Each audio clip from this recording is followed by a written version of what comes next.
Hey, so last time we got together on YouTube, we had a conversation about buyer's agency and how there is a lack of buyer's agency. Uh, by definition, lack of buyer's agencies in Cascais.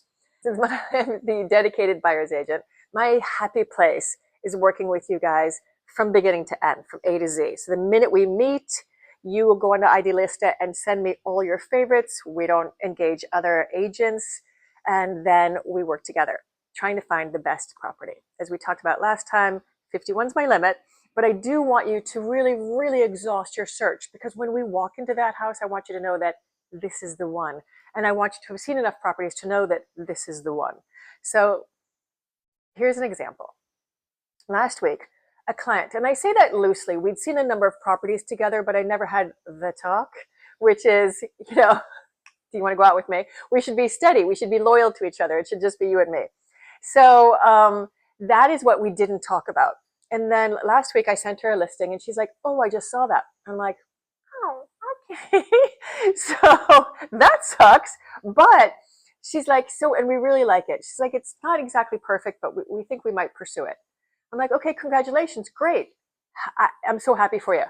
Send off the text. So here comes the next text back. But we're a little confused. Like, do you think they'd accept this price? And I said, see, problematically, I wasn't with you from the beginning, so I can't necessarily go in and do your bidding for you, but I can certainly help you out on the side. So, how many offers have they had? We don't know. Great. How long has it been on the market? I have no idea. Okay. Is everything licensed? Not sure. Okay. So, so you haven't been given a lot of information, and that's because you're working with the seller's agent. And although you'd probably get all that information if you asked, you don't know to ask, which is where I come in and do your bidding for you. And then when we put in our offer, we put it contingent on. And so I gave her a list of things to put it contingent on. And she's like, oh, I never would have thought of these things. I'm like, right, that's why you need a buyer's agent. Because when you engage the seller's agent, yes, they're going to give you the information, and they might even give it voluntarily. But I think that the seller is the one who's contracted them, and now that they got lucky and you called them. So it's not a bad thing. It's just not a great thing. And it's maybe not the best for everybody involved, because I've been in the position myself and I have to do the bidding on both sides. And at some point, someone's going to say, wait a minute, who's the person you're really working for? And that's not a good position to be in. So here's my suggestion.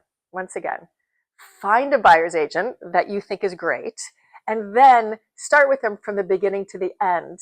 And let me help the process by asking all the pertinent questions and then putting the contingencies on our offer and being able to do the due diligence and the homework to find out that we are paying a fair price per square meter, and see what happens. So that is another, here's what a buyer's agent is, does, and can do for you. And I hope you take it to heart and give me a call.